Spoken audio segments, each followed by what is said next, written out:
Hello and welcome to Original Soundchat, where video game music is a work of art. On each episode, it's our goal to help you learn about 2 soundtracks from the world of games, as well as the people, stories, and critical tracks behind them. My name is Joe DeVader. And I'm Peter Spezia. We're brought to you by Anonymous Dinosaur and Rhymes with Asia. It's time to appreciate great OSTs and the games that they come from, without getting too bogged down in music theory. Up first this week for our 2 games is 2004's Mario Power Tennis, the GameCube's iteration of hitting the court in the Mushroom Kingdom, complete with the addition of a special charged shot for offense or defense, as well as stadiums with plenty of gimmicks. Following that is another of Mario's sports outings, this time taking to the outfield for a good old game of baseball, with a giant cast of characters, 2008's Mario Super Sluggers. It's a pretty straightforward theme this week. Mario sports games. Yeah. It's in celebration of, you may have guessed, the launch of Mario Strikers Battle League on Nintendo Switch. That's out this Friday, June 10th. It's the game following Mario Strikers Charged, which was a game we talked about on the show previously. Soccer, football on the Wii back in the day, and now finally they're bringing that back to the Switch. So we just talk about some other Mario sports games with tennis and baseball. It should be a good time. And next time we can talk about Mario Hoops 3-on-3, and that's a throwback. Sometimes I forget that game exists. It took me a second to figure out which sports game I wanted to bring, because part of me thought about bringing Mario Tennis 64, but I think that soundtrack was Kazumi Totaka, and there's not really anybody else involved. I even had to find a workaround for Mario Power Tennis, but we'll get to that. In the meantime, Joe, how are you doing? What are you playing? Well, I finished 13 Sentinels. I'm done. All right. It's very, very, very good. And it is the perfect game for the Switch. Oh my god, it being portable is the best thing possible for this game, because it is basically built for, yeah, I got about 20-30 minutes, let me knock out a story thing, or let me knock out one of the RTS levels.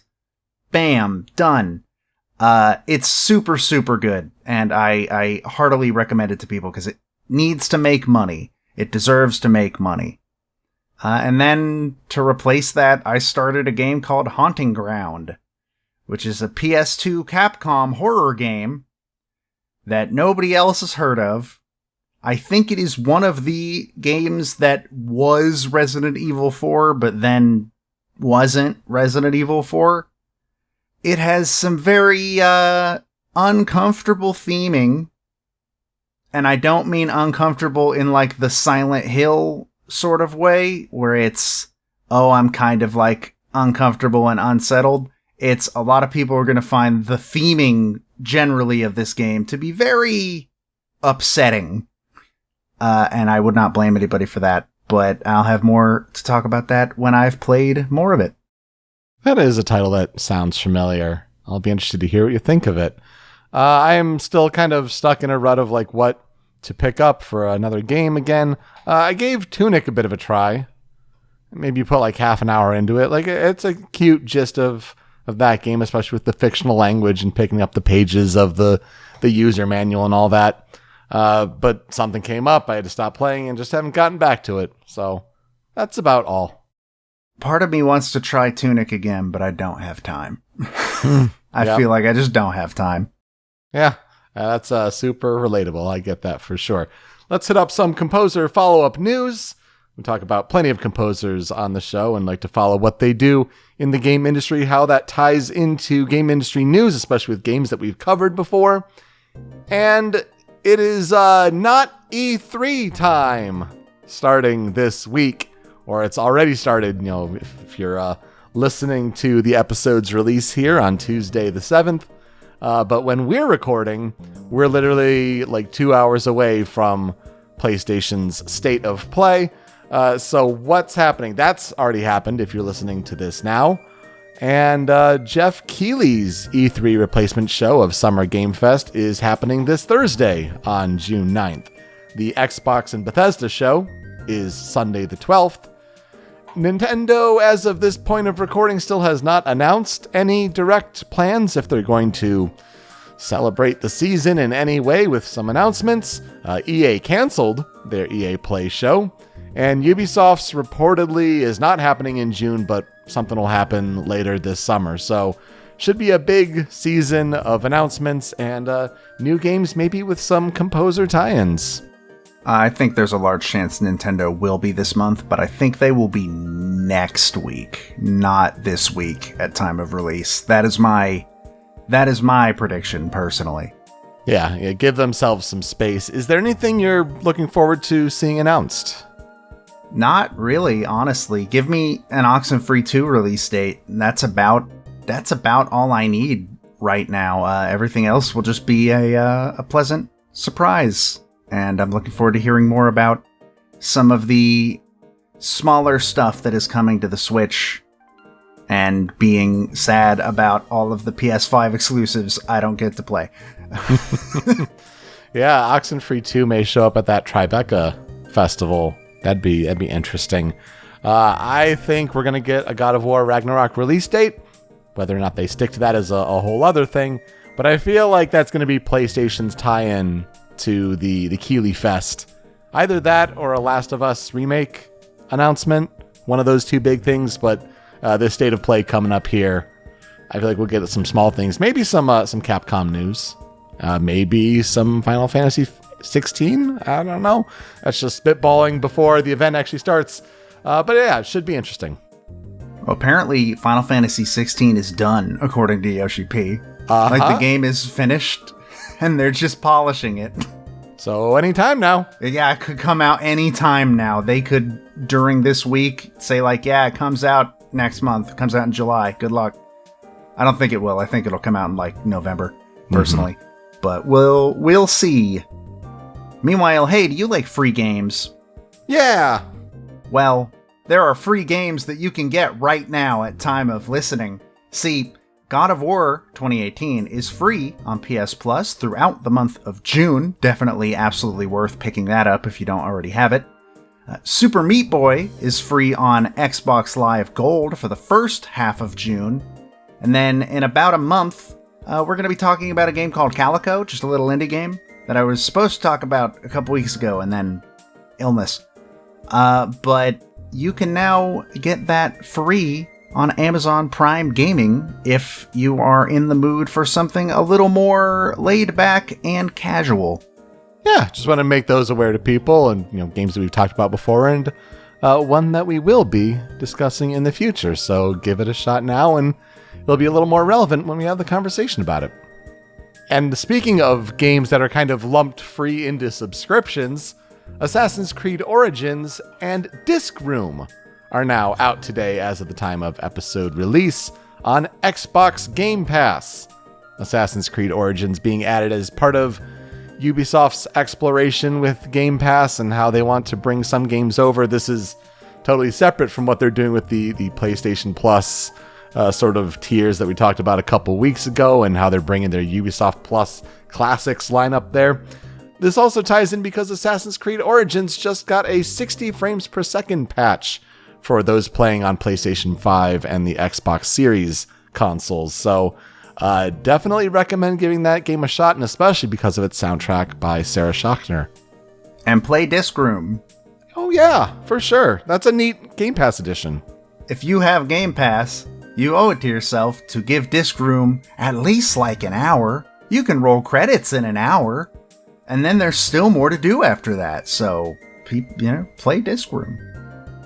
No Straight Roads is another indie game we have talked about in the past, and it has received a free Encore Edition update, which includes some new remixes, a few other quality of life improvements.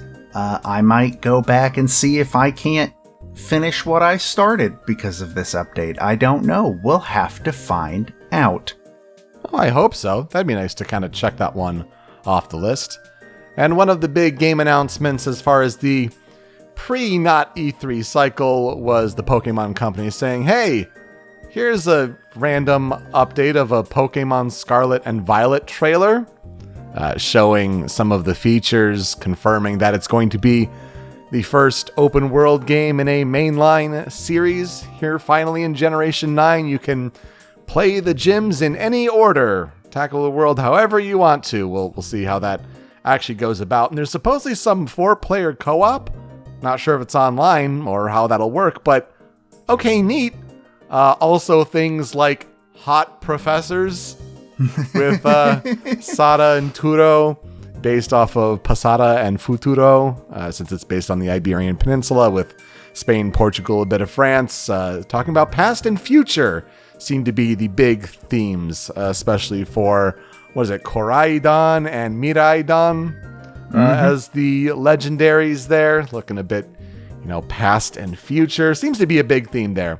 I wonder if that's going to tie into the themes of the evil team this time around. I saw a theory that I wonder, because it's the first time that the Pokemon games are getting 2 different professors. I wonder if one's going to be your professor and then the other's the antagonist in a past versus future kind of clash of ideologies. I think that would be really interesting. Maybe. That would be kind of neat. Sort of like a Team Aqua, Team Magma style thing. Yeah, absolutely. Yeah. But then we saw some new creatures. I would die for Smoliv. Smoliv's a good one. Lechonk is also very good. He got name dropped in the trailer, and the internet loves him. Knew that was going to happen. But those are precious. And on the music front, Toby Fox, the composer that we know from Undertale, he had I think it was a Battle Frontier-like track in Pokemon Sword and Shield, so it was a totally optional track. But now he's confirming that he has some part of composing the game's field music. He wrote the original concept for the song, Game Freak's arranging it in different ways, but then he's also working on a few other tracks in the game, so non-optional Toby Fox music in Pokemon Generation 9 for Scarlet and Violet. So it sounds like there might be 2 Pokemon games on the best of 2022. Yep. I don't know if they'll both make the top 10, but definitely some contenders. They will if big releases keep being as slow as they are. I suppose that's true. Come on, Final Fantasy 16. Come on, God of War Ragnarok. Let's go. Elden Ring is probably a shoo-in for Game of the Year, but you know what? We need some more great soundtracks this year. All right, are you ready to try VGM Hurdle? All right, let's do it. Let's get to the Hurdle spinoff, where we hear a piece of game music starting at 1 second and building from there if we can't identify it. Joe, it's been tricky the last couple days. Well, not yesterday as of time of recording. The site was freaking out in the morning, and then we check, and it's it's only one of Joe's favorite video game tracks of all time. Yep. And then a couple days ago, it was Ultimate Chicken Horse. Never played that game. Don't Starve. Never played that game. So Scala's theme from Chrono Trigger was a nice change of pace from all that. But go check out vgm-hurdle.glitch.me if you'd like to play along. Obviously, we'll be playing from June 2nd here, but check it out every day and enjoy guessing some video game music. Joe, you ready? As I'll ever be. All right, let's check out this first second. Oh. Well, it is in fact Dire Docks from Super Mario 64. Yep, another classic underwater theme. That's true. We had Aquatic Ambiance a couple episodes ago, didn't we? We sure did. And isn't it interesting when it's you can hum the whole thing, but it just takes your brain a little bit to all right, let's place where that is. That's a perfect example of that. I think we're on 4 or 5 in a row now with both of us playing where it's been first, second guesses. It usually isn't like that, I promise. Yeah, like I mentioned, this week alone had 2 games I've never played, so we just keep getting lucky. But you know what? It ties in perfectly well to talk about Mario games. We go from Super Mario 64 and Dire Docks. Let's talk about Mario Power Tennis. The game would first be released as Mario Tennis GC. Mario Tennis GC would be released in Japan on October 28th, 2004 for Nintendo GameCube. GC GameCube? Got it. The West would get the game as Mario Power Tennis, with a North American release of November 8th, 2004, while the PAL release had to wait a bit longer, and that'd be February 25th, 2005. It would be re-released in 2009 as a Nintendo Wii game under the New Play Control label. Basically, that was taking some GameCube games, like famously Pikmin and Pikmin 2, and they added motion controls to make it a Wii port. The game is developed by Camelot Software Planning and published by Nintendo. What is Mario Power Tennis? Well, it's a third-person sports simulation game where you play tennis as characters from the world of Mario and the Mushroom Kingdom. While matches can be played on standard courts, where the big variations are ball speed and bounce height, most of the arenas involve gimmick courts, which are themed heavily from different Mario games, but also they involve quirky aspects that will make tennis gameplay more challenging. So there's ghosts in the Luigi's Mansion court, and water that will automatically make a ball out if it hits it in the Delfino Plaza court, etc. During gameplay, players can charge up shots, and you can give the shots topspin or a slice. You can also hit lobs, drop shots, or even smashes. But after enough charging happens during a rally, a power shot can be executed. And this is the biggest addition to this game, especially when you compare it to the original gameplay in Mario Tennis for Nintendo 64. So each playable character has a unique themed offensive or defensive power shot. You can either try to win the point with a heavy shot on offense, or you can try to salvage an unreturnable ball with the defensive power shot. It all depends on your position and your input. Separate modes involve item battle, where some Mario Kart-like item boxes will appear at the net. You hit the ball through it, you get some Mario Kart-like items to use against opponents to get an advantage, like green shells, red shells, bananas, etc. You also have ring shot, where you hit the balls through different rings to earn points that way.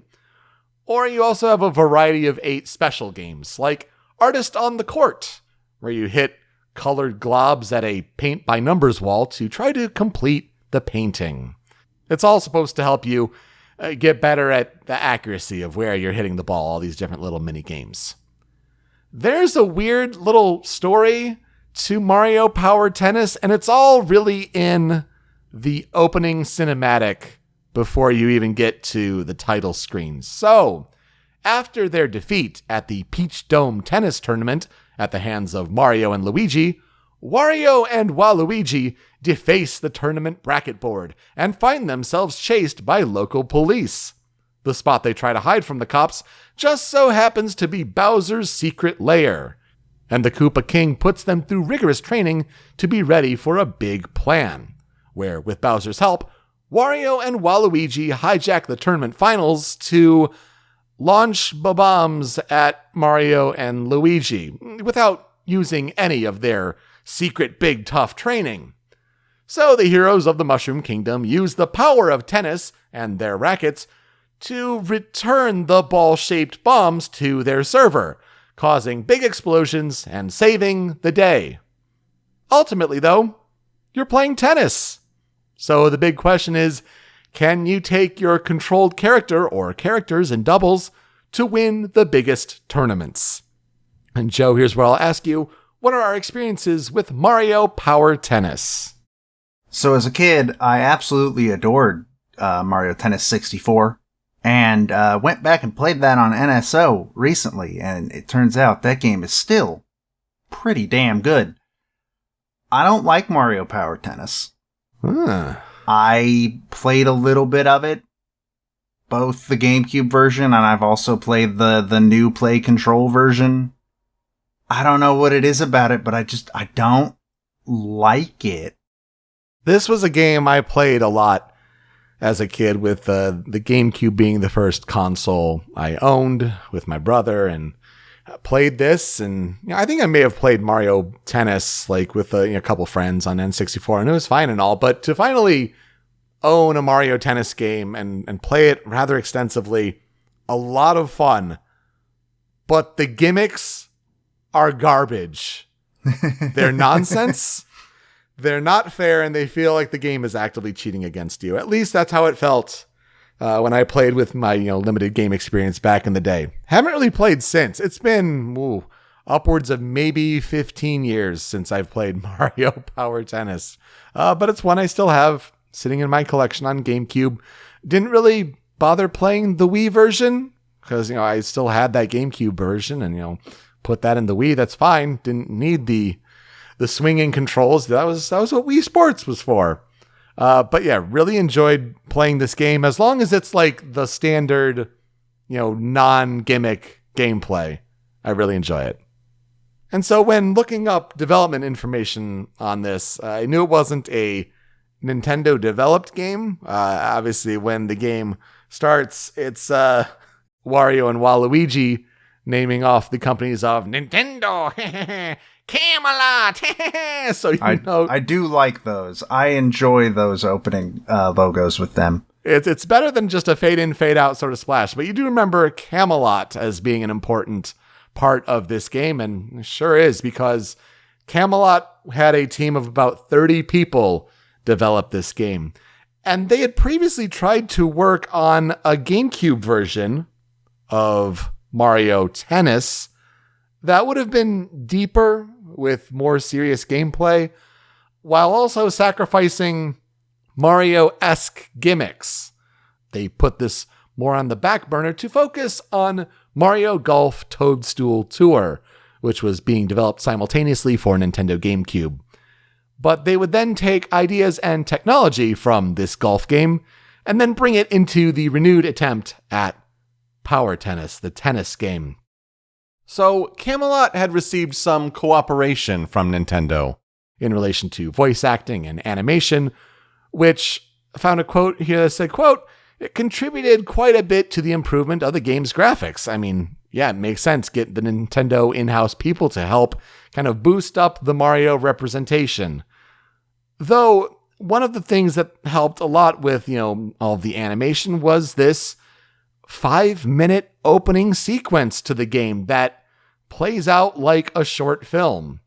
I mean, seriously, so much attention was made towards this opening movie that they have like bloopers that are in like 2 parts that you can view during the credits.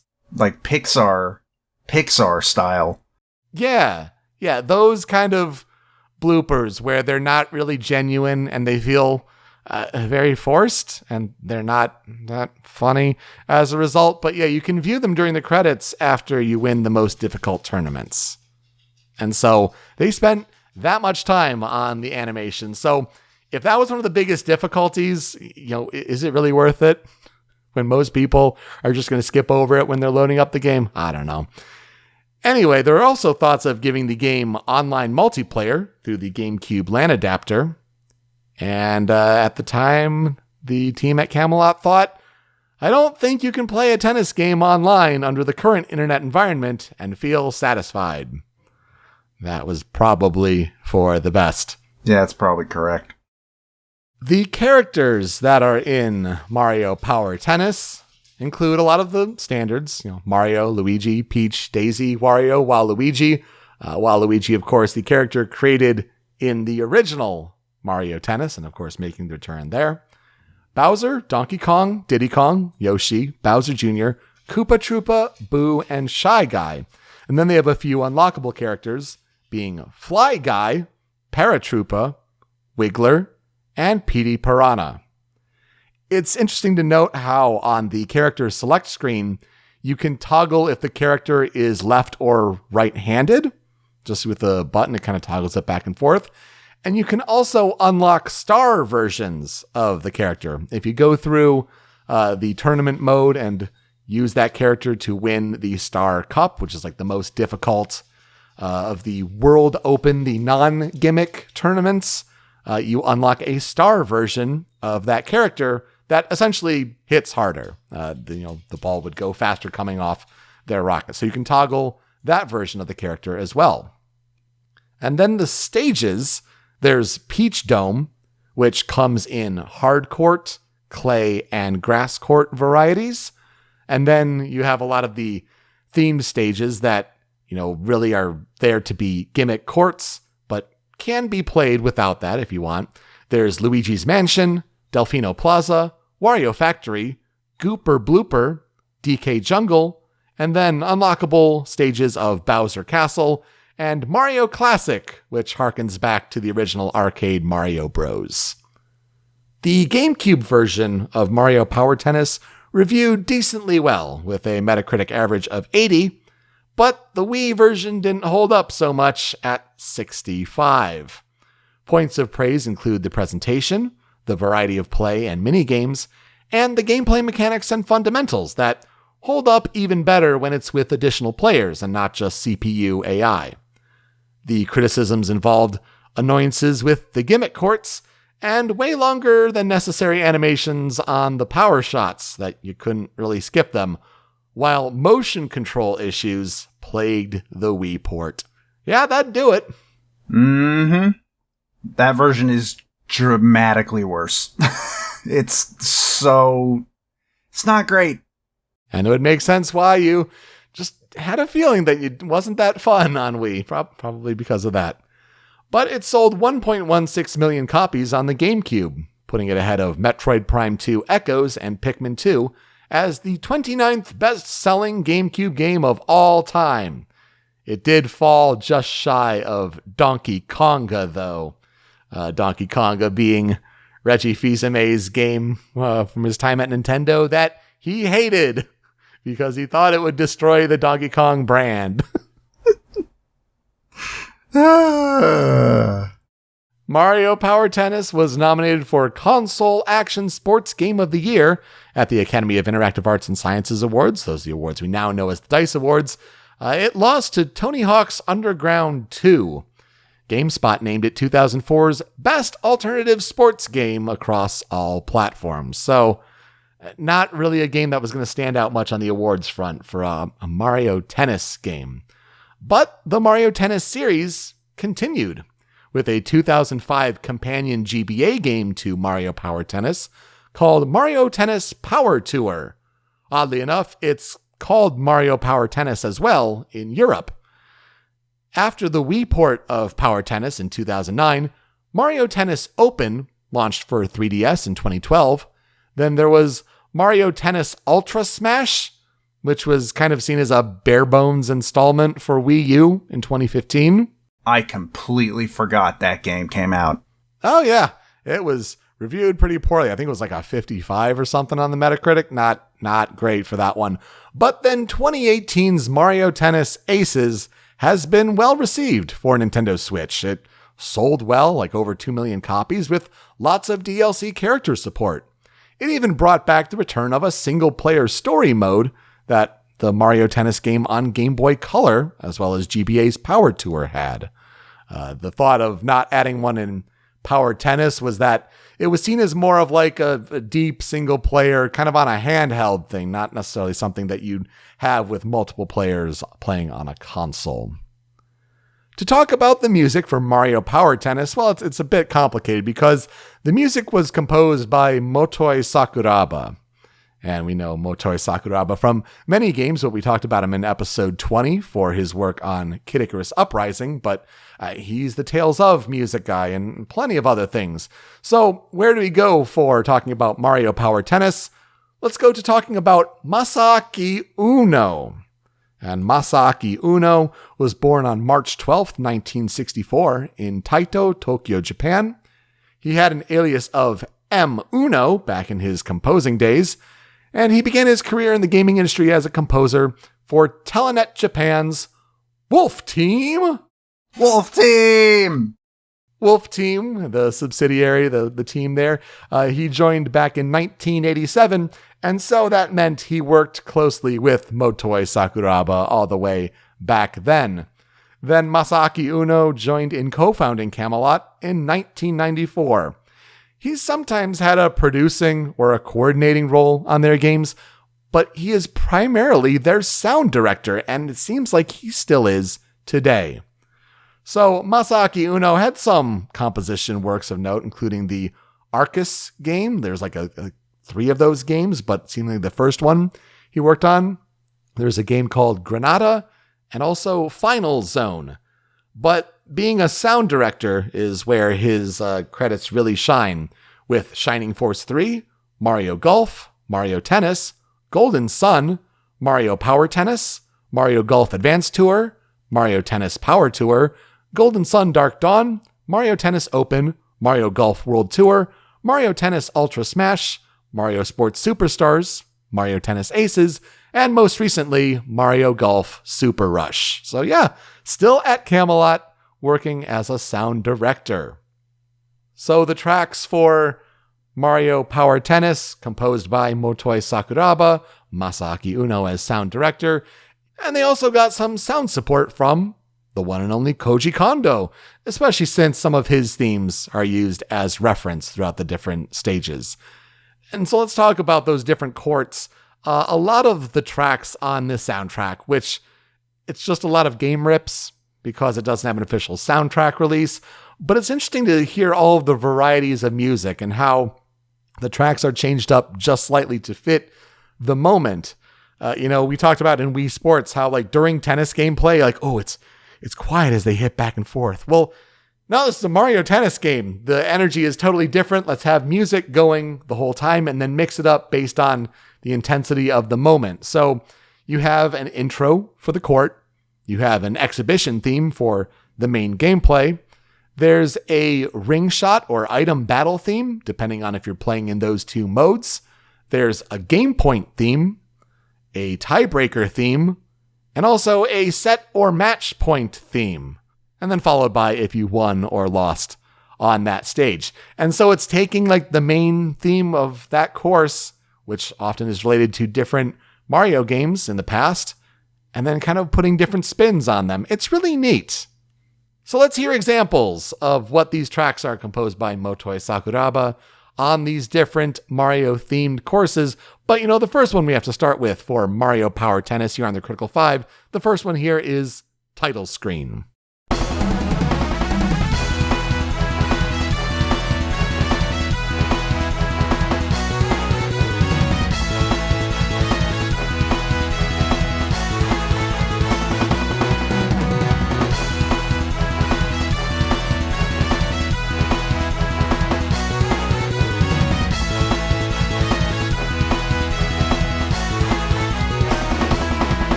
If there's one theme you had to know from this game, it probably is this one. In fact, it's probably known to most Super Smash Bros. Fans because it got included in the Mario Power Tennis and Mario Golf medley, a little track that combined a couple themes there in Super Smash Bros. Brawl and has been carried forward. I want to say that was also arranged by Motoi Sakuraba as well, but yeah.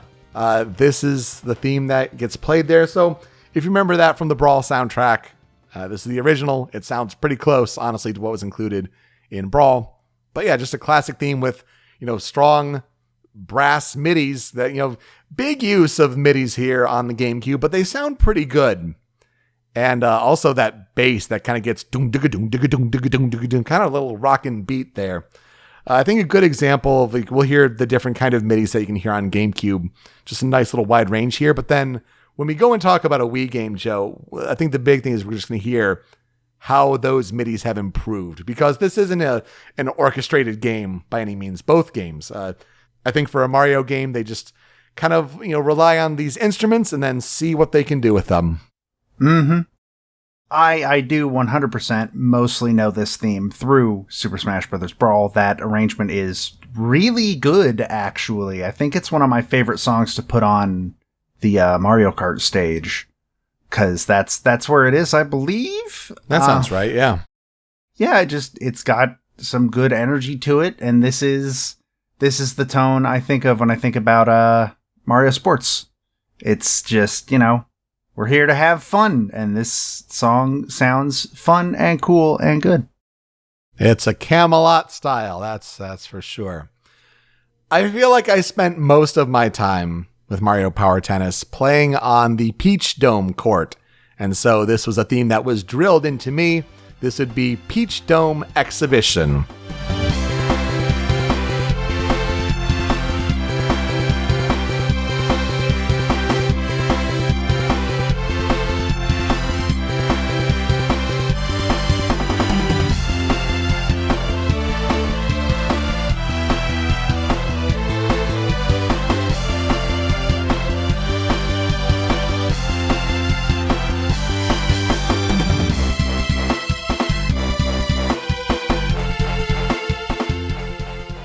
Kind of borrowing some of the same instruments from the title screen theme into this main track that plays during a lot of the Peach Dome matches.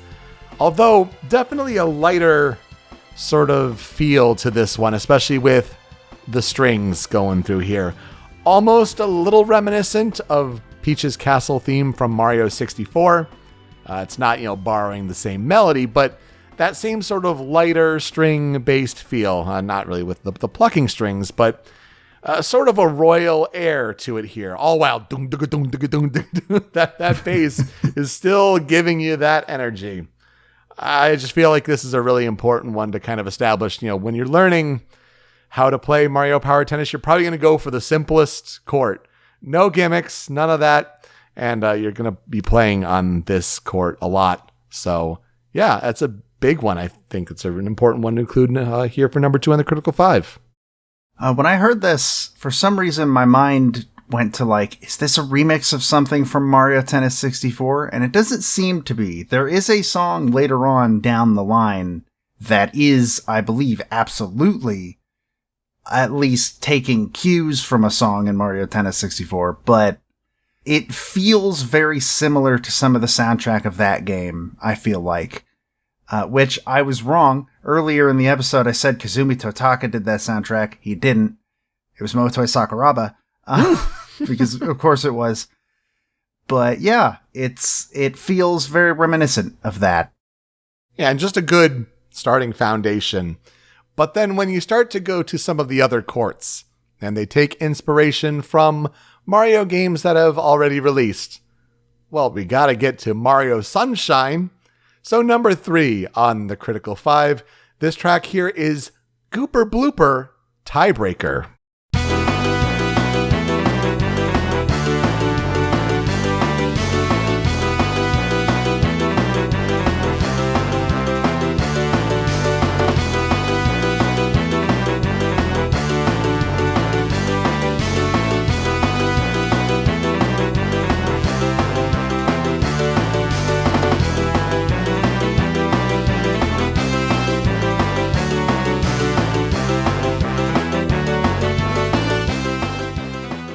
All right, Joe, here's a quiz for you. With this Gooper Blooper course, during its main exhibition theme, kind of think of the instruments that are at play here. On the main exhibition theme, it drives inspiration from which Super Mario Sunshine track? I mean, it would make the most sense to say Rico Harbor, but I'm assuming that's not the answer. That is the answer, though. Oh, nice well, there job. you go. Well done. Yeah, so Delfino Plaza definitely takes from Delfino Plaza, of course, which makes sense. Has some little vibraphone keys, kind of giving it a little different texture there. But yeah, the kind of crusty MIDI sax there, Rico Harbor is definitely the inspiration musically for this one. And for the tiebreaker version here, I feel like this one stood out to me. I was like, why have I heard this one before? Maybe I tried playing on the Gooper Blooper course and had some struggles with it in its gimmick mode. But this one really stood out to me, and it kind of just shows for da da da da da da da da da. But for then this kind of like oompa, oompa, oompa. Like there's extra tension here for a tiebreaker moment in the tennis match. And I feel like when you think of that classic Rico Harbor track from Super Mario Sunshine, this is just kind of like an elevated version of it with some of the same instruments at play. I'm just glad Gooper Blooper is still getting work when I've murdered him 3 times in Mario Sunshine. Yeah, he's just flooding the course, and then if the ball hits in water, oops, it's out. So good luck. I really, really like this song, actually. I think this might be my favorite on the Critical 5, because tiebreakers are intense, and this song sure seems to understand that in every possible sense of the word. And it's really cool. Absolutely. It definitely heightens your intensity while you're playing it. But let's get to an unlocked course, the court that has a definite theming to it. I feel like it's only fitting to put it here for just showing the range of what it can sound like. Number 4 here on the Critical 5 for Mario Power Tennis. This is Bowser's Castle Exhibition.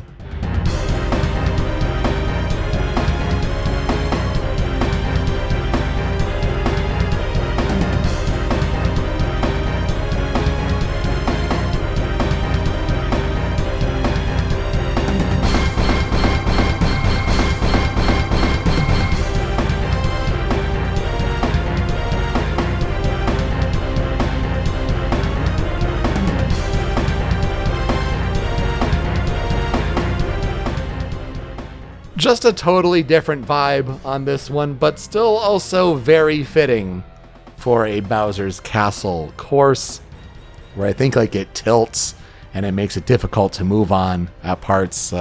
Angles on tennis courts aren't really the best thing, believe it or not. So with this, I feel like this is more classic GameCube MIDI shining. Like, oh, those sure are. That drum kit, for whatever reason, is just like, it really shines here. Especially when a lot of the pieces kind of subdued, and then it kind of like has some of those big accents that really stand out as far as the volume goes. But also it's the low GameCube electric guitar, like that kind of sound is like it's classic GameCube MIDI, but also super fitting if you're gonna make a music piece for a Bowser Castle court. I agree that a lot of it is like good GameCube MIDI, except for those strings, which are not. Yeah. Those strings are rough sounding, which is a little bit unfortunate considering they are the centerpiece of the song. But I do agree that I like that the drums are a little more prominent. That seems to be the thing to do when Bowser is involved in general. Is you gotta have heavy, loud drums when Bowser's involved. I think the only thing that hasn't done that is probably Mario Galaxy. That's it. Yeah, instead they go more zoom, zoom, zoom, zoom. Yeah. But we'd still be a few years down the road in some orchestration with that one.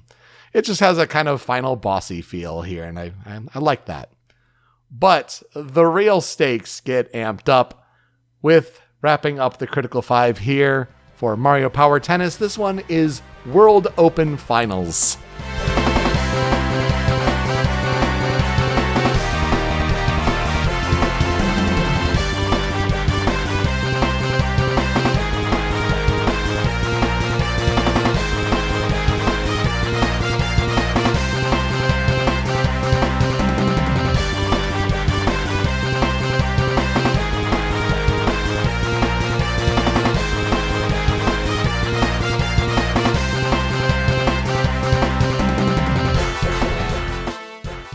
So this is more kind of diving into the tournament mode, where you're going to be probably spending a lot of your time.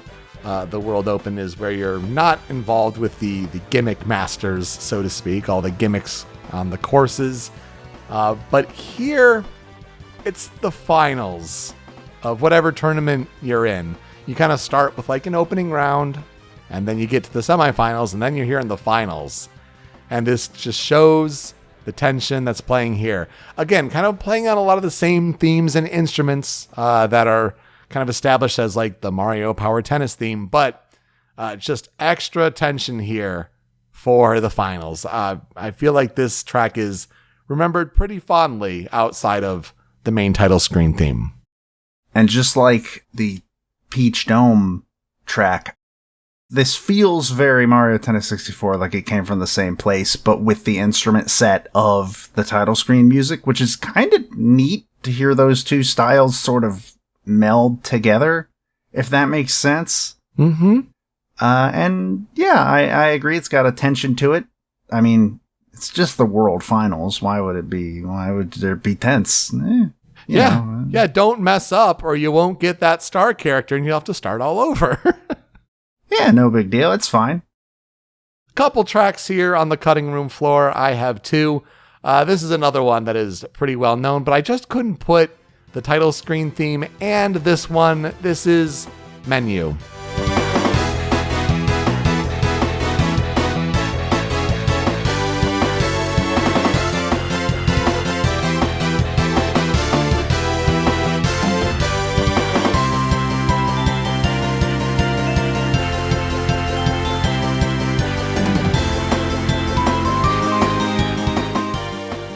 Big nostalgia vibes with this one if you've played this game as you're kind of sitting on the title screen, going through your options, doing your character select. This is a great menu theme. But yeah, like I said, I couldn't put this and the title screen, like both up there. Like it's very similar vibes with this one, but I like how this one kind of takes more of the duration of the piece into account and kind of mixes things up. That bit with like the xylophone coming in is a nice little refreshing part of the piece that I do like how that kind of mixes in. But yeah, a lot of this sort of same triumphant feeling of, let's get ready for some tennis. Just a big nostalgia vibes with this one if you've played it. This is the song that plays in the anime when everybody's walking out onto the court to be introduced during the big tournament before it starts. That's all I can think of. It also has like a beachy vibe, which I guess fits considering it sounds like it takes a lot from Mario Sunshine.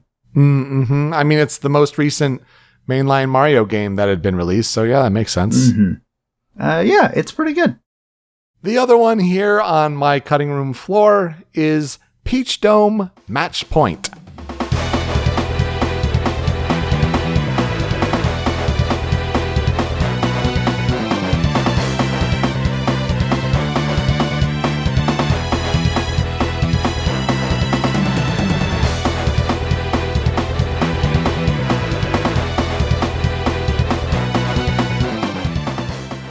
So we've heard the Peach Dome Court theme, and it's this da-da-da-da-da-da-da-da-da, like this nice, like, everything's good playing tennis, but when you get to either a set point or a match point, I don't have time to explain the full game of tennis and how its scoring works, so you're just going to have to trust me that these are the critical moments to either win the entire match or at least win a key part of the match.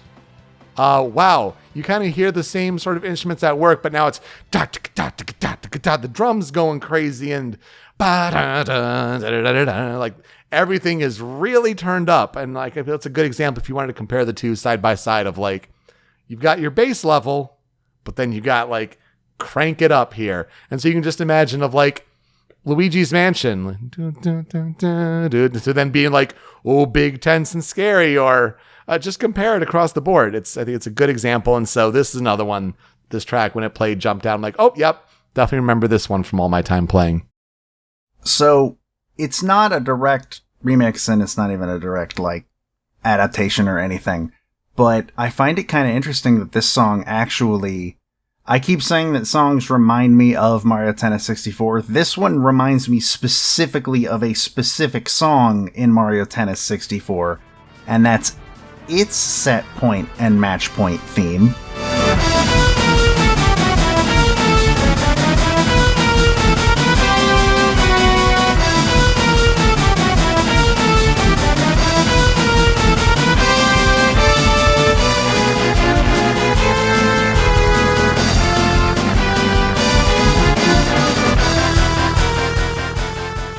Like, this specific one feels like it kind of shares DNA with this specific song.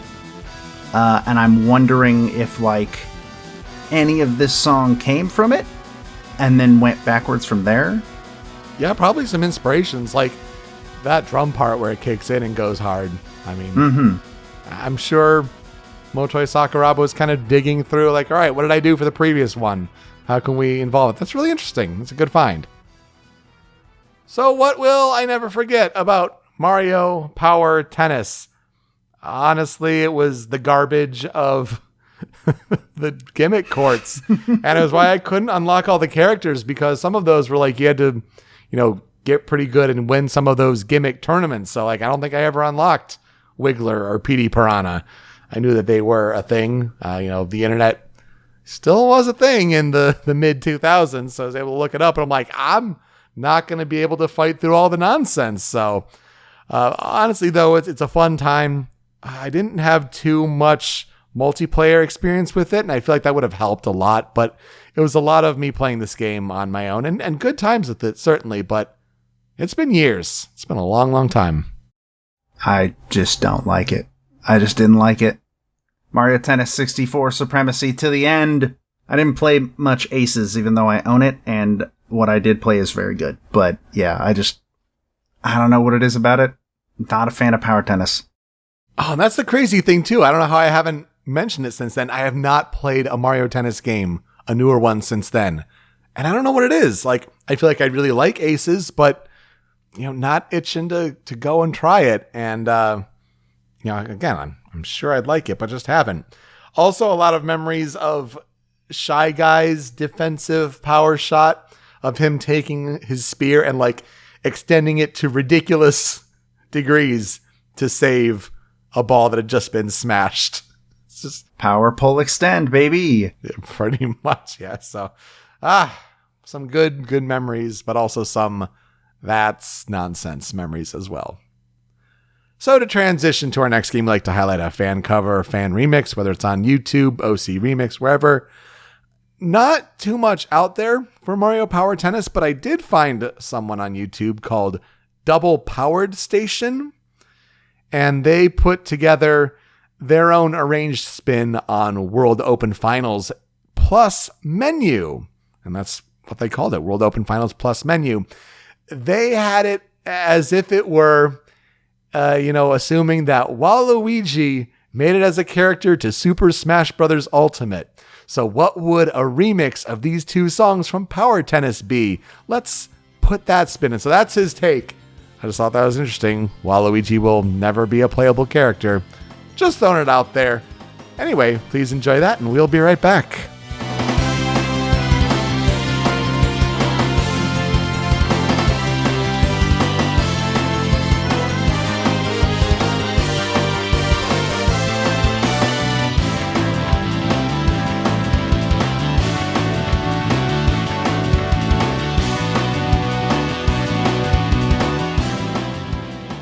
I'm not allowed to say Waluigi will never be a playable character anymore, because that's how I summoned Sora.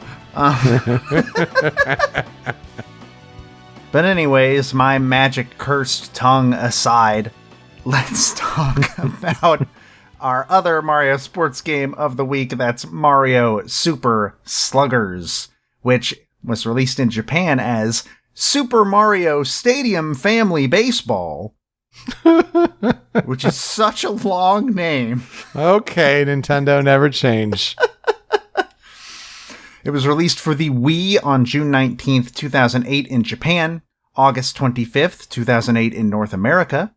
It was not released in Europe or Australia. I was going to ask that, but it's like maybe it's just a lack of knowledge of baseball. It always, just not weirds me out or anything like that. It just blows my mind, like how big baseball is in Japan for it being America's pastime and all that. Like, it takes off super hard in Japan, and now like one of the sport's biggest stars here in the States is a Japanese player because he can pitch and hit home runs like really, really well. It's wild. But yeah, no, that doesn't surprise me that it didn't have a market in the PAL regions. I just choose to believe that baseball is illegal in the UK.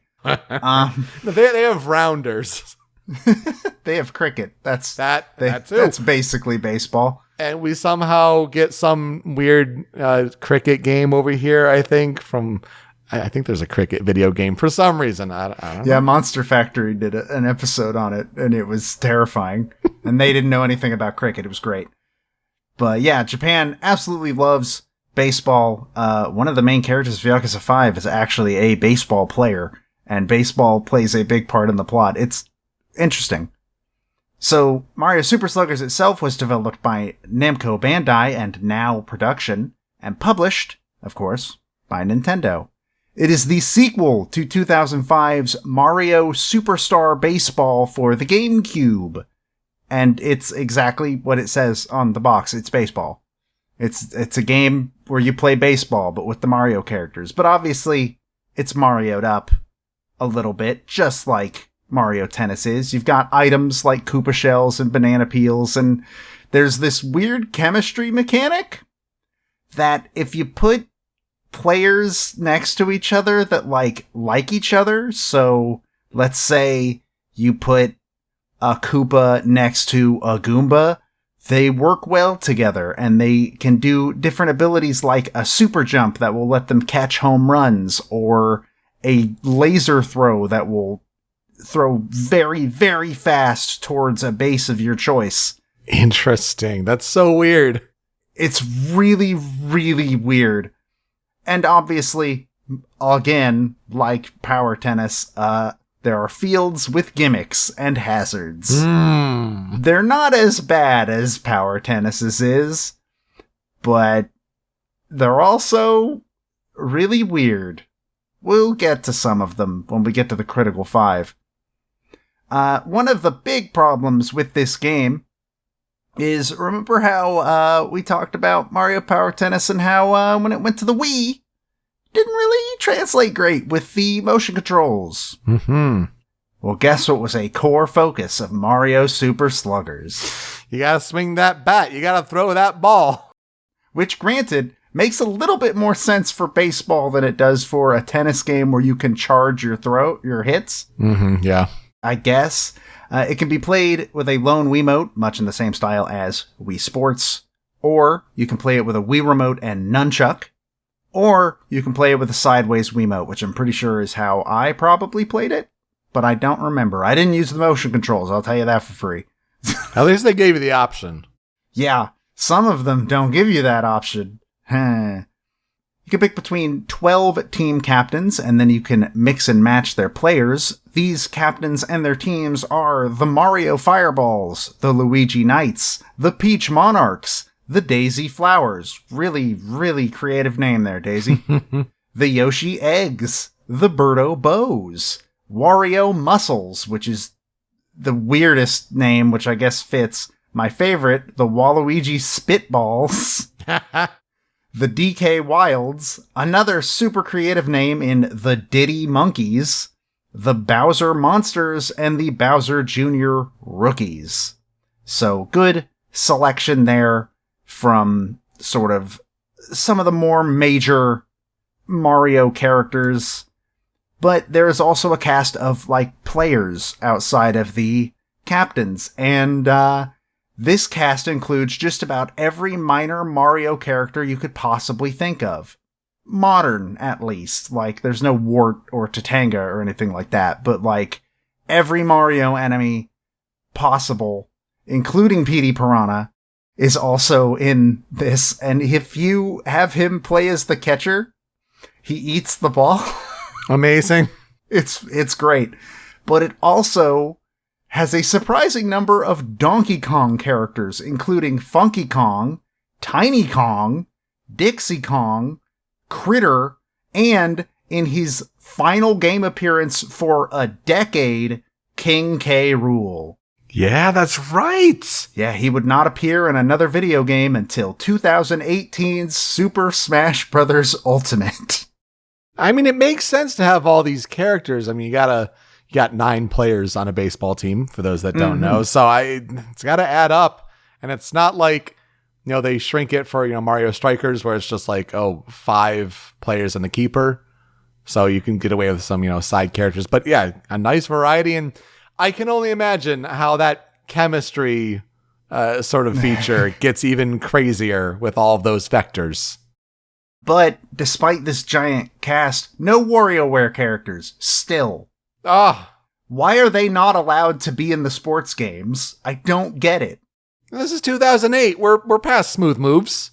Why is King K. Rool allowed to be in a Mario sports game, but Ashley or Mona aren't? It doesn't make sense to me. It'll never make sense to me. Put WarioWare characters in these games. Put them in Mario Kart. Why aren't they in Mario Kart yet? Come on. Wow, I had never thought of that. Come on. Link got into Mario Kart before WarioWare characters. So there is a story mode in this game. It's called the challenge mode. It's the primary feature of the video game. It sees Mario and friends arrive at the Baseball Kingdom, which is basically a giant island filled with baseball stadiums that Peach built so that, quote, all her friends can play baseball together. You don't really need much more origin than that, I guess. Peach is rich and has all the money in the world. But everything goes upside down when Bowser Jr. appears and begins taking over the stadiums that make the Baseball Kingdom up. And Mario must travel around the island recruiting the other team captains and their players in order to make the best baseball team he can and take on the Bowser Jr. rookies. So this is where I will ask, hey Peter, what are our experiences with Mario Super Sluggers? I think I rented this game.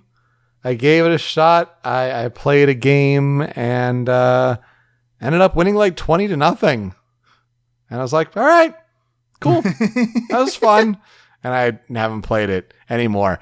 Mario Super Sluggers has had a weird resurgence, at least on my TikTok feed, or like just, different places on the internet where like people have discovered this game. And one's like, this TikTok guy where he's playing Mario Super Sluggers and he's like wearing the eye black and everything and he's streaming. And so he's posting his highlights on his TikTok account and he gets like super hype with like a lot of let's go and like, just it's super addicting to watch. Also, I came across this random thing on my For You page where it was these friends who I guess every year, according to them, on Memorial Day, so we just passed Memorial Day here in the United States, they play this tournament of Mario Super Sluggers, and there's a lot of trash talking between these friends as they go back and forth in some really exciting matches. Again, piecing the highlights together. So I feel like it's super fun to watch Mario Super Sluggers content, but I didn't have that gratifying of an experience when I tried the game at its launch for myself. When I was looking at the YouTube videos of the music, like all of the comments are, this game is so underrated, it was my childhood, it's great. And it's just a ton of comments like that. I had no idea this game had made a resurgence in any way, anywhere. That's bizarre. Yeah. I liked this game. I'm not going to pretend it's great. I think I also rented it, but I played a ton of it before we had to take it back to the Ancient Kingdom that was Blockbuster. And I really, really liked it. I especially, of course, to this day, still remember like, wow, this cast is amazing. And I don't know if there's any other sport that would force their hand to make them do that kind of extensive cast. Because like you said, they do soccer, they lower the team size. They did basketball, made it 3-on-3, et cetera, et cetera. But baseball, you can't really lower the size of the team. Not really, yeah. They need to fill the outfield. It's important that they can do that. But the other thing that I had forgotten before I went and looked up video to refresh myself on sort of some of the hazards on the different stadiums is how weird Lakitu as the umpire sounds. Oh, interesting. Like, when you get a strike, he... It's really weird. It's bizarre. Sometimes it's super clear. If you get a foul, he'll shout foul. When you change sides, he just shouts, change! It's bizarre, but none of them beat strike. It's unrecognizable as the word strike, and I love it. So, I couldn't really find any information on this game, and why it was made, how it was made, what happened during its development, because it's a Mario sports game, and I'm not super surprised about that. But I did find some interesting information about some of the marketing and promotion that Nintendo did for this game. One of which was apparently, and I had no idea about this, digital baseball cards of every character playable in the game. And basically, they launched a website, and this was meant to be your personal digital collector's album. And at first, the cards were only obtainable through, like, banner ads that started showing up on popular kids' sites in August of 2008. And then some of them started showing up as hyperlinks on various sites, which, man, remember when people trusted clicking weird hyperlinks? I don't. Don't do it, kids.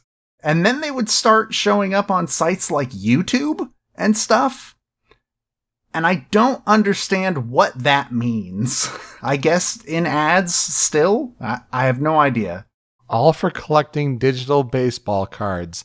Just collecting baseball cards in general feels like a time gone past. Obviously, we have, collectible card games and all now, but wow, I would not be clicking internet ads just for that. Yeah, I agree with that. The other half, though, remember how Nintendo of America used to be the majority owner of a baseball team? Yeah, the Seattle Mariners. Yeah, they're not the majority owner anymore. I think they're at 10% now when I looked it up while doing research. They still have a stake in them, but they're not the majority owners anymore. Oh, yeah, it's super funny to watch baseball games from them and in their stadium and see Nintendo ads everywhere. Mm-hmm. And there were whole things of during the DS days, you could bring your DS to the park and get special content because it's Nintendo. So yeah, no, good times. Well, they took full advantage of that for this Mario baseball game because on September 5th, 2008, when the Seattle Mariners played the New York Yankees, the stadium was decked out with ads specifically for this game. The, Jumbotron stuff, when a home run or a really good play happened, that was changed to video of gameplay of Mario, Luigi, or Bowser. Oh, interesting. The first 20,000 people to arrive at the game were given foam mitts branded around Mario Super Sluggers. There were 2 playable demo kiosks for the game at the stadium. A Mario mascot appeared alongside the Seattle Mariners mascot, but Wikipedia made sure to say, but he left after the first inning. So, didn't even stick around for the whole damn game. Come on, Mario. Come on, Mario. And every inning, somebody was chosen to win a Nintendo Wii alongside a copy of Mario Super Sluggers. Oh, that's neat. I'm gonna doubt that this sold many more copies of the game. I couldn't find sales numbers or anything for this game. But hey, it's really, really cool to know that. They went all out, and they could only do that because they owned a baseball team. Yeah, and so obviously you do want to cater to baseball fans, but a very specialized market.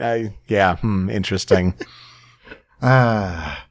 So reviews for Mario Super Sluggers were mixed upon release. It sits at a 69 on Metacritic. Praise was given to the game's very large cast of characters and the gameplay, which was considered overall pretty fun.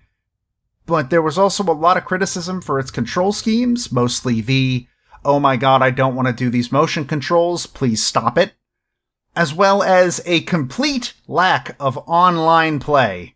Mm-hmm. This game came out after Strikers Charged. Yeah. So, I don't understand why it didn't have online play. I didn't think about that until doing this research. Critics also could not come to an agreement on whether or not they liked the game's graphics. I think they look fine.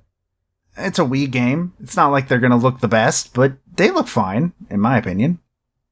The only award that this game was nominated for anywhere was at the 2009 Nickelodeon Kids' Choice Awards, where it lost Favorite Video Game to Guitar Hero World Tour. Oh, weird. Which, when I read that title, for some reason my brain was like, wait, the DS one? No, it was not the DS one. I don't remember what that game was called. On Tour. On Tour. Okay, that's probably why. Yeah, World Tour was the one where they finally introduced all of the different instruments, the drum, the singing, and all that. Yeah, the Rock Band one. Yep, the Rock Band one. There hasn't been a Mario baseball game since, but considering that both Mario Golf and Mario Strikers have made a comeback, maybe it's not too outlandish that at some point we'll see a Mario baseball game in the future. Maybe one that doesn't use motion controls. That would be cool. How about that? I feel like we're due for one. If, we're getting all of these other different Mario sports games coming back, that's one for sure. Although, I don't know, basketball. That's true. We need another 3-on-3. I've never played that game. It was a DS game, wasn't it? Yeah, I think it was like a Square Enix game too. Yeah. Oh, right, because I'm pretty sure like Black Mage is in it. Yeah. What a wild world, the world of Mario sports. So, the composer credited for work on Mario Super Sluggers is Ayako Yamaguchi. And I don't know if there's anybody else because, much like most Nintendo games, this game never got an official soundtrack release at any point. So, womp womp. But there's a little bit of information on Miss Yamaguchi. She joined Now Production as a composer in 1997. She might still be there. I don't know, because that's where the information ends. Though I did find that she also works as a piano teacher at a music school, and she performs as a pianist at certain events as well. And she's also a sound designer alongside being a composer. A new fun experience was not being able to even find her discography. Oh. At all. She doesn't even have a Moby Games page. So, what little I could find, I found a couple of sites that credited her for 2 of the GBA Klonoa games, being Dream Champ Tournament and Empire of Dreams, as well as the GBA version of the game Silent Scope.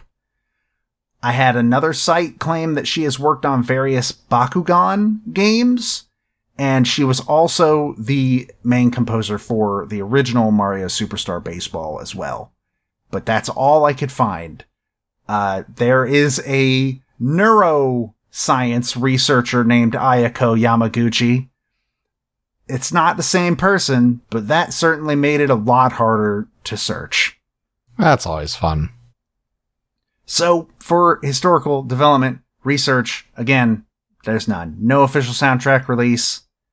Especially when it's like this and it's a smaller scale Nintendo release. Like, let's be real, Mario sports aren't usually, especially Mario baseball, isn't exactly their blockbuster release. So it's not super surprising. It's interesting though, like looking up the credits for this game, because you're right, no big release or anything like that.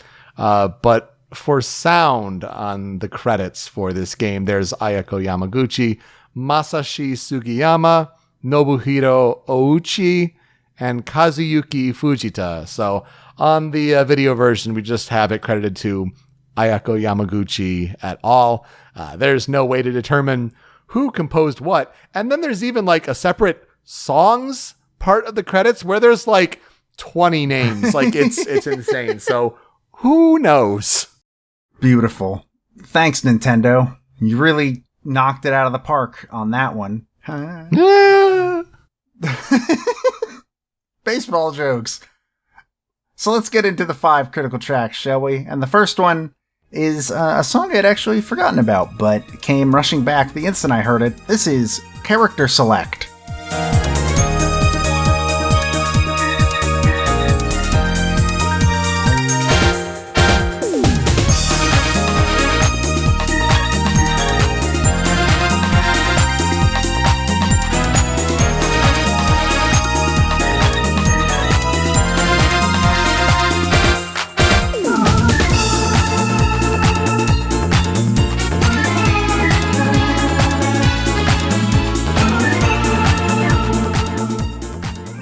So this song is interesting in that this is the most Mario sports song that could possibly be. It's just like, I don't even know how to describe it. It feels like it has very similar instrumentation to the Power Tennis stuff, though, as you mentioned during Power Tennis segment, a little bit closer to sounding orchestrated. I don't think it is, but it's a lot closer in terms of MIDI quality. But I feel like at the same time, it's still using like the same instruments, and I think that's kind of neat, though instead of the horns being like the leading instrument, now it's the electric organ, because baseball. Yeah, I was going to say, if there's one organ that had to be here, again, for those outside of the United States or not baseball fans, a big part of the baseball stadium experience is most parks have an organist. And so like you'll hear like the do like kind of little things like played by a person throughout the game. And it's like, it's a thing. So like if there is any instrument to represent baseball, yeah, the organ. And you hear at the end of the clip here, the organ comes in and it's nice. I wasn't expecting disco vibes though. That was unexpected. I like it. It's super catchy. I feel like it's definitely a character select theme to hang on a while for, especially when you're picking out all the players that have to fill out your team. But yeah, no, I think it's better midis that have, advanced over the several years since Power Tennis, but yeah, just used in a totally different genre. For some reason, I hear this song, it's like, this sounds like some fighting game's character select screen. I could totally hear it in like a Tatsunoko versus Capcom. Yeah, that's basically what I'm thinking of. Like it absolutely has that vibe as well. So, interesting choice for baseball, but it works. So the last 4 critical tracks are all stadium themes, because that's basically where the music lives. First one is Mario Stadium.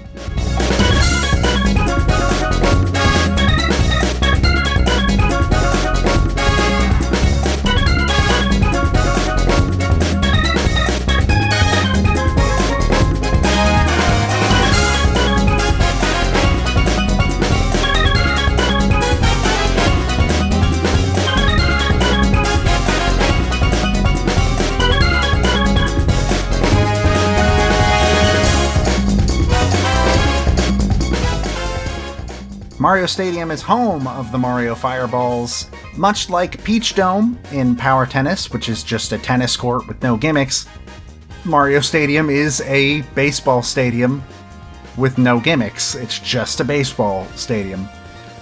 I don't know why it's got an islandy vibe. Steel drums. Like, it's just a baseball stadium. Right, yeah. It doesn't even have, like... Well, I guess it sort of has a tropical aesthetic to it. There's like palm trees in the back, but that's about it. Is it maybe because of this, baseball kingdom that, Peach creates, and it's like on an island? Is that maybe from that? Maybe that might be it. I'm not 100%, but I really, really like this song though. The steel drums kind of come out of nowhere, but I do like how they're sort of interacting with, is that still an electric organ? I think it is. Yeah, I think so. Yeah, so like having it interact with that instrument is really fun. It's sort of got this almost jazzy vibe, which we're going to find out with the next 2, that this soundtrack does for some reason delve real hard into jazz sometimes. I don't know, it's a simple tune and a simple song for the simple stadium, and I think that fits. Yeah, I feel like a lot of comparisons to like the Peach Dome court, sort of what it's trying to do for the game. And I feel like I've seen this stadium on a lot of those different YouTube videos. It's probably just to ignore all of the gimmick nonsense. But yeah, great, vibes on this one. Nice, positive, simple. I think you're right. The island would explain why we get a little bit of a tropical feel, but really good standout basic track. But let's get into some jazz, because critical track number 3 is DK Jungle.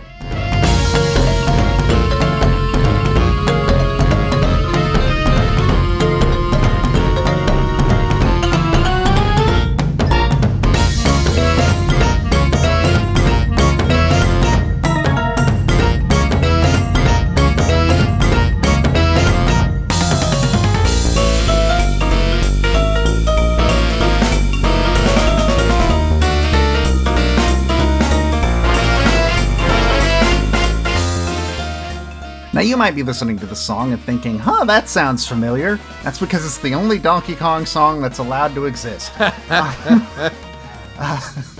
It is, in fact, a rearrangement based on DK Island Swing by David Wise from the original Donkey Kong Country. DK Jungle is home to the DK Wilds. It's a jungle-style stage. It has like a jungle ruins aesthetic to it. It looks really neat.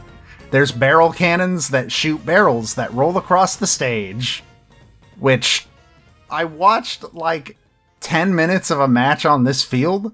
Nobody ever got hit by a barrel. Ever. Well, that's disappointing. They roll super slowly. They're really big, so they're easy to walk around. It's bizarre. But I really, really like this song. There are 2 other stadiums that basically have rearrangements of previous game music as their music. One of them is on the cutting room floor. The other was Peach's Ice Garden, which is like this weird winter aesthetic themed remix of Peach's Castle from Mario 64. It's kind of weird, but I think this one is the strongest just because, man, some people are able to do some really great things with DK Island Swing. Even if it frustrates me that, again, this is the only Donkey Kong song that's allowed to exist outside its own franchise. I think that it's used to great effect, and this is a great example of that as well. I think you nailed it. It's a perfect blend of like, okay, yep, I heard this song many times, but it's a great take on it. And I just feel like, it'd be neat to hear, like, whether it's live orchestration, like live performances, like an actual live jazz band playing this would be a whole lot of fun. But even still, all things considered with the midis, it sounds really good. And I like its inclusion here. I just want a jazz band to play Island Swing in general. That sounds super fun to watch. Let's get into a little bit more jazz with the critical track number 4. This is Wario City.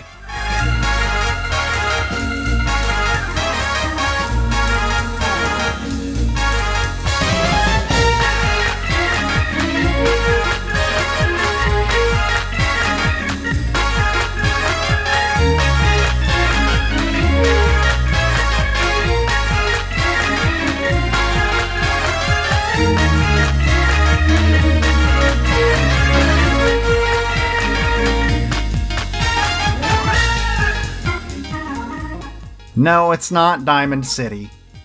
It should be, but it's not. This is home of the Wario Muscles, obviously. The field is literally like an intersection that's been blocked off in the shape of a baseball diamond. It's really bizarre as Wario's sort of aesthetic, because usually his big thing is like mines or factories or something like that.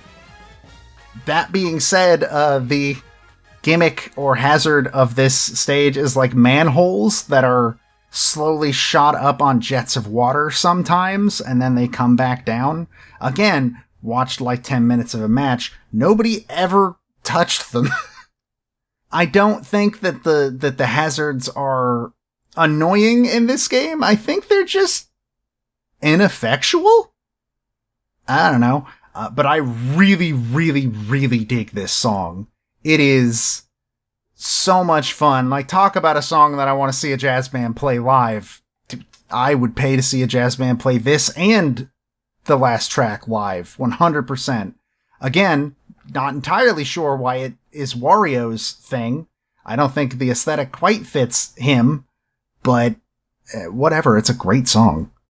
It is an excellent song. I'm right there with you on that. I would love to hear a jazz band play this. Oh my gosh, can you imagine? That sounds so good. I'd rather have the hazards on a baseball field be ineffectual than have them affect the game, but that's just me. But yeah, wow, this one, I really like how there's a bass, there's something playing on the lower frequencies here that if you listen with good headphones on, you're hearing, and it's like, what the heck is going on here? This on a track on a GameCube game. I think it really stands out, and wow, sounds excellent. I think this is my favorite one. I think this is probably my favorite one as well. It's such a fun song. And I was totally expecting, for like a Wario, especially, here in DK Jungle, but I was like, all right, here we go, Wario. Like, nope, it's just like unhinged jazz. Here you go. Go nuts. I usually expect like more electronic for Wario in a lot of ways. I don't know why, but it's certainly not jazz. I'll give it that. Go to track number 5. This is Daisy Cruiser.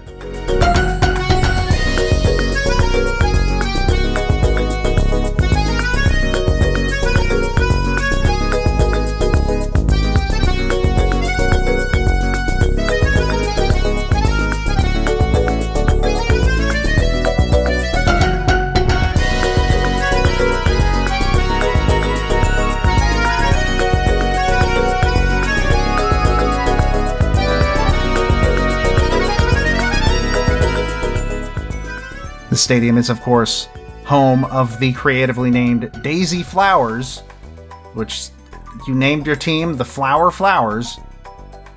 It's a field that's set up on the deck of Daisy's cruise ship, which I choose to believe is the same cruise ship as the one from Double Dash. As far as I can tell, the quote-unquote hazard of this field is just that they left the tables out. They don't seem to do anything. They're just there. There's tables left out on the deck. That's it. But I really like this song, and this one I think fits a lot more with having sort of this tropical feeling to it. You can play most of these stadiums at night as well, with night versions. The music doesn't change, as far as I'm aware. But Daisy Cruiser, I think, is the best one to play at night, just because, it's just got that aesthetic that fits really, really well with a night game. And this song, I don't know, feels vacation-y, which I guess fits for a yacht. It really does, and it's that accordion, which, we've said it before. We'll say it again. Mm-hmm. Professor Layton. Yeah, I just always think of accordion. Like, that franchise just has a stranglehold on that instrument, but for Daisy in that environment, it fits here. I'll give it that. Did you know Daisy is rich as hell? Why do we let them step on us? Peach is using her tax dollars to build a baseball island, and Daisy's just using her cruise ship as a baseball stadium. Are we making commentary on capitalism from a Mario baseball game? Maybe. Alright, for tracks on the cutting group floor, first one I got for you is Replay.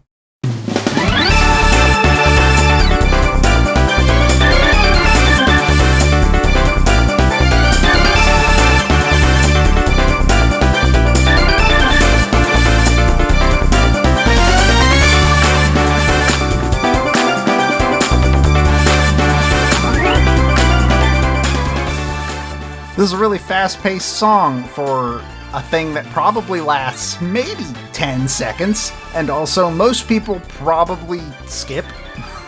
I skip replays most of the time when I'm playing a sports game. I don't got time, I want to play the game. But I think it's still fun. I think this is a really fun piece, and it's got that sort of intensity of like, do you believe what just happened? It's great. Go ham on the organ. It's probably the most prominent it's been in any of the tracks here so far, and you know what? That's fair. That's a good use for it. And for cutting room floor track number 2, I mentioned that there was a third song that was just a remix from a previous game. This is Yoshi Park.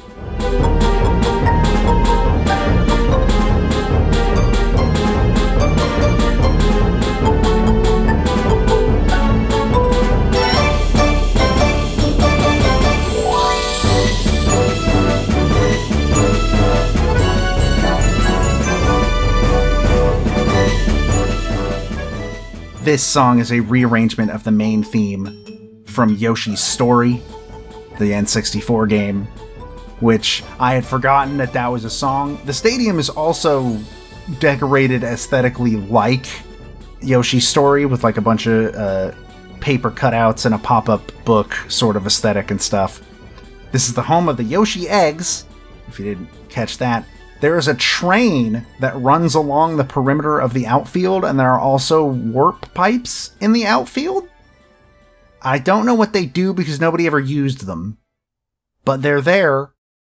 I really like Yoshi's Story, and I like Yoshi's Story's soundtrack, and hearing this song rearranged in this game was a pleasant surprise, honestly. It's a pretty nice remix. I always go back to the Melee version of the song and think that's my favorite of any of these. But yeah, it's a good take on the theme. I don't know how you'd put organs in it, so I don't know. Maybe it was a good decision to not include this one. I'm sorry I'm fixated on it, but like it's a baseball game. Like you're gonna have to, and most of the time they've stuck by that pretty well. But yeah, a nice little lighthearted piece here for a Yoshi theme. Yeah. So what will I never forget about Mario Super Sluggers? Again, I just really, really like the cast. The only thing holding it back from being the perfect Mario sports cast is a lack of WarioWare. That's it. And I do think that it is high time that WarioWare got to be part of the Mario sports stuff. If Funky Kong gets to be in Mario Kart, so does 9-Volt. I've made this decision. So hopefully sometime in the future. I would like to see another Mario baseball game, but we'll have to see. I assume, considering the fact that this game did not come out in Europe, it probably wasn't a big moneymaker in general, but who knows? I do think that's the one thing holding it back, is that especially with, the Switch's install base, and like you can't really launch it in good faith in a whole part of the world. That's a tough sell. Mm-hmm. But I feel like I would like to see one. I think that'd be a lot of fun, especially like go look up some Mario Super Sluggers content on the internet, whether it's, YouTube or TikTok, especially like highlighted down content to like the best moments. Like it's hype. There's some hype competition that can happen there, and it's some good stuff. I think I'm going to go do that when we're done recording here. Also, another thing that I will never forget about this game is everybody has their own bats. Oh, yeah. Like, Donkey Kong comes out with a boxing glove and he punches the ball. Funky Kong uses a surfboard. Petey Piranha just uses one of his leaves. It's really, really neat, and it gives characters a lot of personality. I dig that a lot. Punching baseballs, not only seen on Paramount Plus, but also in Mario Super Sluggers. Anyway, for Mario sports games this week, with Mario Power Tennis and Mario Super Sluggers, it's a pretty shoehorned in theme. Hope you get to check out Mario Strikers Battle League. That'd be hopefully that does well on Switch, and I'm going to definitely give that one a try at some point. It's a pretty straightforward theme this week, but you know what? Good soundtracks with Mario sports games. That'll do it for us this week on Original Soundchat. Oh gosh, I apologize. I hope the concrete mixer noise isn't coming through too hard, but oh my gosh. All right, well, better wrap this up then. You can find me on Twitter at Pete Speakeasy. Joe is over at String Pixel. The video version of the show is on the Rhymes with Asia YouTube channel, but it's that MP3 podcast version that you want. And that's hosted by Anonymous Dinosaur at anondino.squarespace.com. That's where Joe's other podcast, Smasherpieces, is hosted. And you can find Smasherpieces and Original Soundchat wherever you get your podcasts, Apple Podcasts, Google Podcasts, even on Spotify, where not only do we have a feed of podcast episodes on Spotify, we have a Spotify playlist where if we talk about a video game music track on this show, and it's on Spotify, it's getting added to this big monster playlist. Joe, I'd ask you if we've added anything this week, especially with these games, but Nintendo. Yep, nothing. There's nothing. That's really a shame. But when you're done listening, you can find the show on social media at Soundchat OST. Leave some feedback for us, some suggestions for games that we should cover in the future. That'd be really cool and appreciated. Joe, who are we talking about next week? Next week, I'm terrified because I will be jumping into probably the most unknown territory I've ever jumped into and talk about Yutaka Fujishima. I will be talking about Olivier Derivière. Is that even how you pronounce his name? I'll find out. He's a big composer. I should have quite a bit to look through, I think. It should be a good episode for sure. All right, Joe, let's play us out. Obviously, I didn't find any remixes of the music from this game. Outside of hearing about a resurgence on TikTok, this game is not super well known or well regarded or loved.